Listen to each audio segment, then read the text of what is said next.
Hello everyone, welcome back. Today we will learn a new chapter of your history part 1, chapter 3. The name of the chapter is Kingship, Caste and Class, Early Societies. The history of early societies from the period 600 BCE to 600 CE. So, to understand the history of the early societies or ancient social history, the historian had depended on various sources. One of the main sources of early societies or the ancient social history is Mahabharata. Mahabharata is said to have been written between the period 600 BCE and 600 CE. That's why it contained a lot of information about early societies. In this chapter, we will discuss some social issues like kinship, caste, class, marriages, family, gotras, and so on. And to understand all these social issues, the historian too had depended on Mahabharata.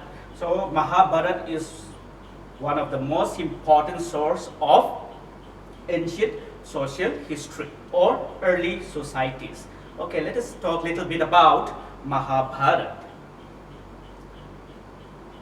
The central story of Mahabharata is about two sets of warring cousin brothers, namely the Pandavas and the Kauravas.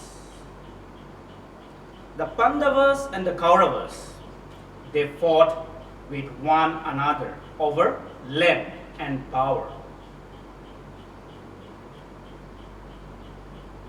The conflict between these two brothers ended with a battle.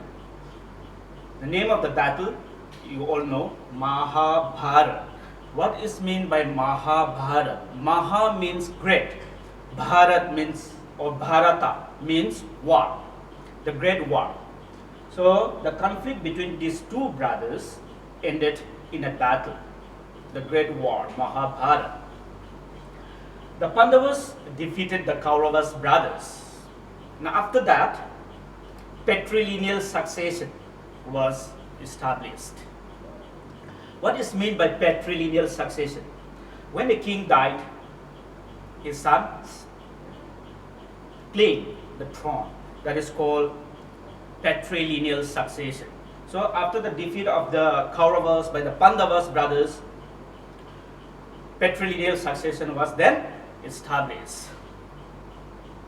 Now, let us go to our main topic, that is critical edition of Mahabharata. You know, Mahabharata was written for about 1000 years by different Brahmana scholars. And now, all these manuscripts of Mahabharata are scattered all over India.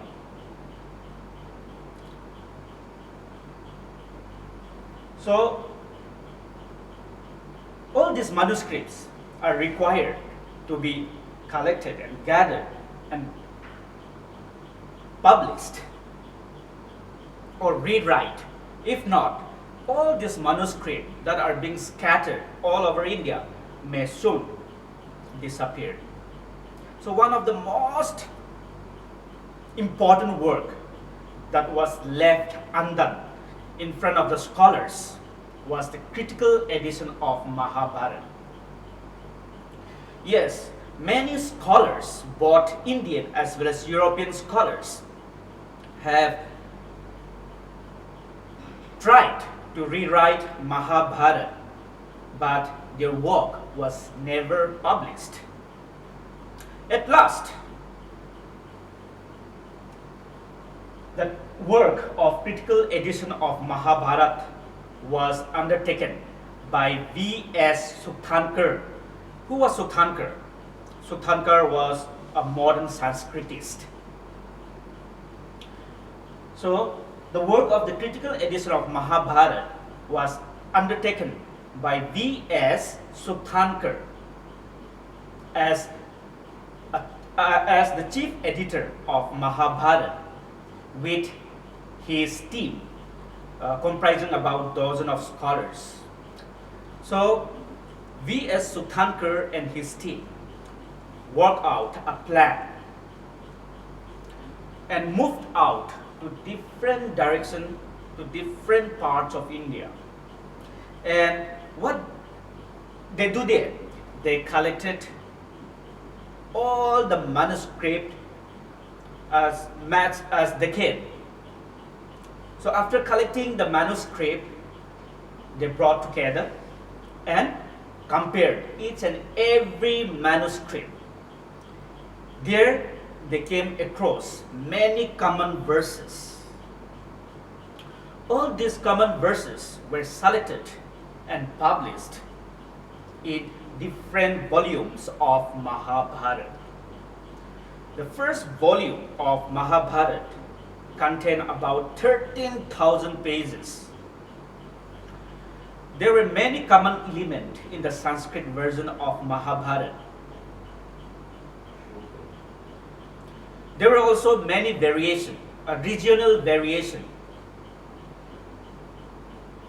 Many regional variations have also been found.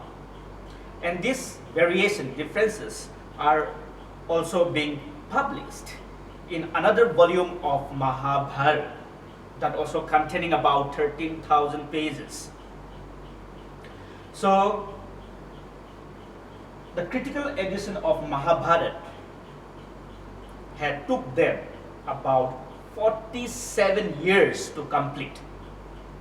So after the complete of the critical edition of Mahabharata, V.S. Sukhankar and his team were praised by the people all over the world for the commendable job of the critical edition of Mahabharata. Next, let us go to our next topic, families or kinship. Both these families and kinship are important subject matter of social history. We all take families for granted. Are all family the same? No, they varied in numbers, relationship with each other, and activities they share. Very often, people belonging to the same family share the same food and other resources, live and work and perform the ritual together. In short, families are usually a larger network of people defined as relatives, or to use a more technical term, kinfolk.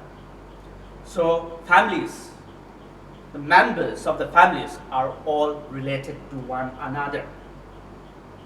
Right? Okay. People are related to one another either by marriages or by blood. So the bond of the people through marriage or through blood is called kinship. The relationship of the people through marriage is called affinal kinship. Affinal kinship. Like a man and a woman are related to one another through marriage and came to be known as husband and wife. That is called affinal kinship.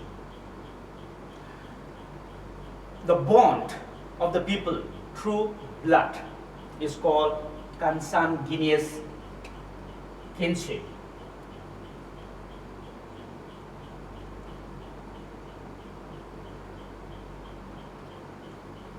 Like you and your brother or sister are related to one another as brothers and sisters. So brothers and sisters belong to consanguineous kinship because they are related through blood. Okay. Next, we will go to our next topic, patrilineal. The rules of patrilineal.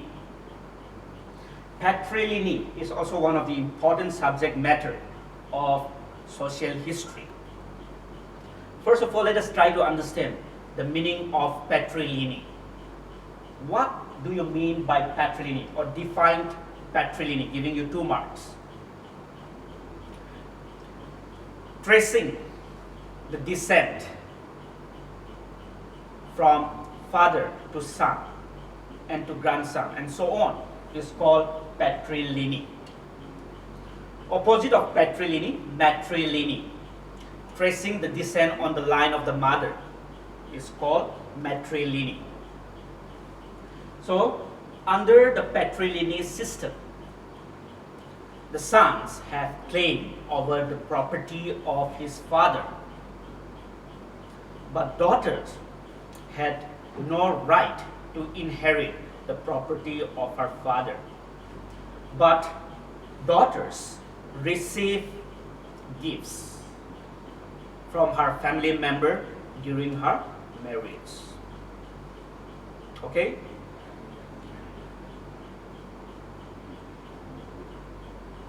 In case if a king died without a son, then his brother can claim the throne, or his closest kinsman can also claim the throne. Next, marriages. Marriages are also an important subject matter of social history.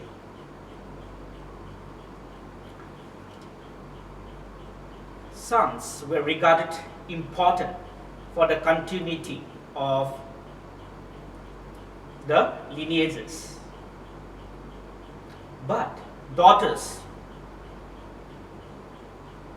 are rather viewed differently in this framework.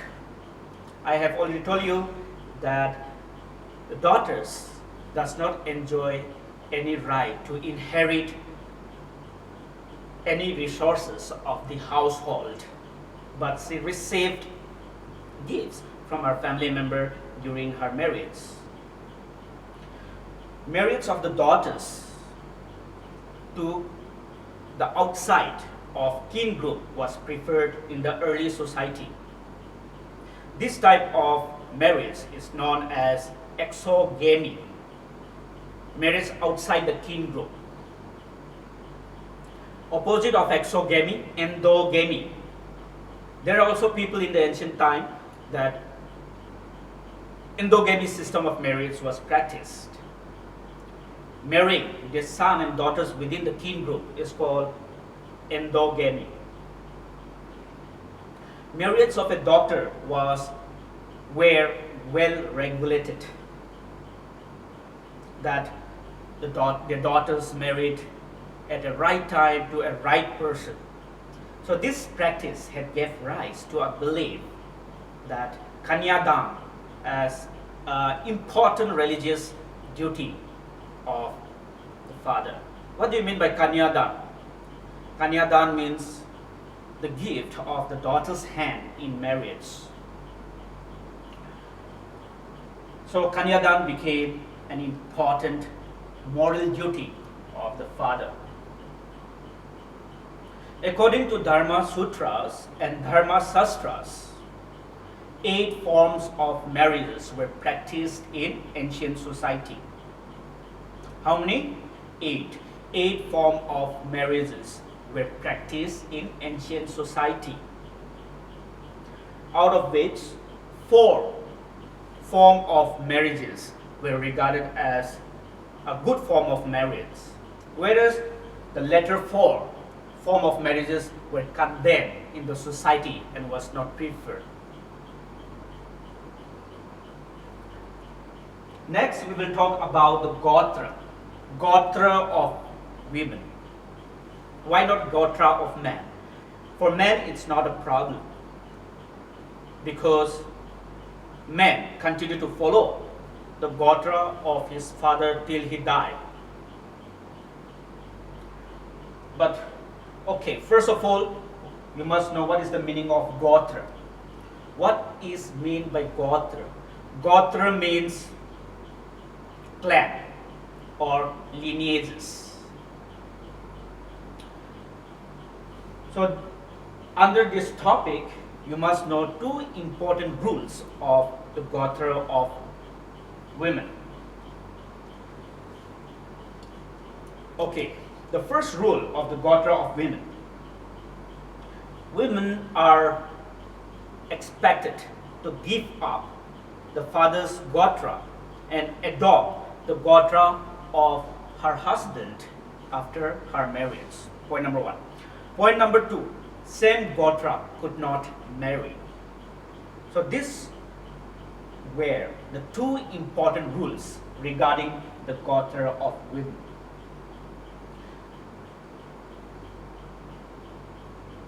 If the women continue to follow father's gotra even after her marriage, then it will create a confusion in the society to track the lineages. So from the very beginning, when a child is born, they were named under gotra. It is believed that the Hindu society has about 7 gotra. So every people belong to each of these gotra. So next, were mothers important is another topic. If I ask you were mothers important, you will surely say that yes, mothers are important. But we cannot simply come to a conclusion.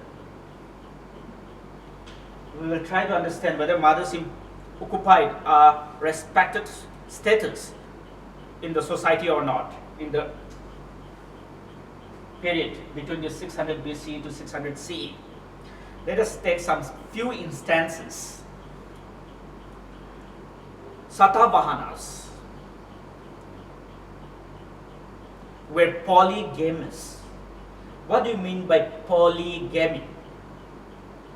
A man having more than one wife. Polygamy. Monogamy. A husband having only one wife. Monogamy. So Satavahanas were polygamous. They marry many, they keep many wives. But they adopted matronymics. They adopted the name of their mother instead of the name of the father. That shows that mothers were respected and mothers occupied a very high status in the society. So these were the 4 main castes: Brahmanas, Kshatriyas, Vaishyas, and Shudras.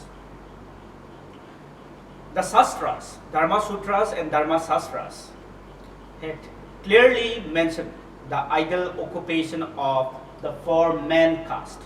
So let us discuss one after the other. First of all, let us know the main occupation of the Brahmanas. The Brahmanas occupied the highest position in the society, and their main occupation was to study and teach Vedas, perform sacrifices and get sacrifices performed, give and receive gifts. The Brahmanas were followed by the Kshatriyas. The Kshatriyas were to engage in warfare, protect the people, and administer the justice. So Kshatriyas were those people who become a king or a soldiers or army. The Kshatriyas were succeeded by Vaishyas or followed by Vaishyas. The main occupation of the Vaishyas: pastoralism, agriculture, and trade. They also need to study Vedas. And lastly, Sudras. Sudras were assigned with only one occupation. What was that? That was serving the upper three varnas or caste: the Brahmanas, Kshatriyas, and Vaishyas. So this occupation that had been mentioned for Brahmins, Kshatriyas, Vaishyas, and Sudras are fixed. Kshatriyas cannot do cannot perform or practice occupation mentioned for the Brahmanas, nor Brahmanas can do the occupation prescribed for the Vaishyas. So there was, social mobility was not allowed among the four main caste. The Brahmanas, being on the highest status in the society, they wanted this order to be followed strictly. So Brahmanas evolved three strategies in order to follow the norms. The number one, these orders are of divine origin. No man can change this order. Number two, they advise the kings to check whether anyone is breaking the norms. Two, lastly, three,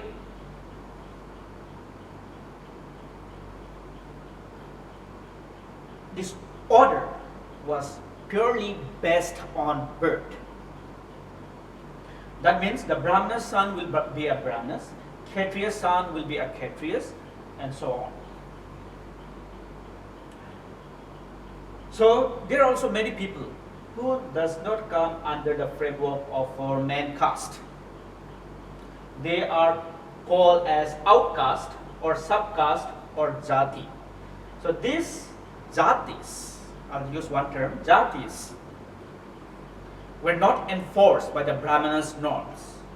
So they were regarded as outcast. And unlike the four main caste, the jatis can follow or practice any type of occupation they want. But the jatis were not allowed to follow any occupation mentioned for the four main caste. They have to follow other occupation like carpentry, firewood collector, fishermen, washermen, goldsmith, karmakara, blacksmith, ivory workers, leather workers, so on. So jatis had to follow different occupation. And let's say a jati, a firewood collector, when he migrated to other village, he can change his occupation. So social mobility was allowed among the jatis, but not in the four main caste. Now we will try to understand or discuss whether these norms are strictly followed or not. According to the Shastras, the Kshatriyas should become the king and the armies. But There are many instances that even non-Kshatriyas becoming a king. That shows that these norms were not strictly followed. Let's take some example of non-Kshatriyas becoming a king. Firstly, Mauryas. According to some text, Mauryas were regarded as low origin. Low origin means low origin, below Kshatriyas. So Mauryas is a very good example of non-Kshatriyas king. Another one, Sungas and Kanvas were Brahmins, even Brahmins becoming a king. Then Sakas. Sakas does not come under the framework of four-man caste. They are termed as mlechas. What do you mean by mlechas? Mlechas means foreigner, outcast. And these Sakas who came from Central Asia founded a kingdom in India and became a king. So these are some few examples of non-Kshatriyas kings. So from this we can understand that the norms of the Shastras are not strictly followed. So with this we have come to an end. Thank you.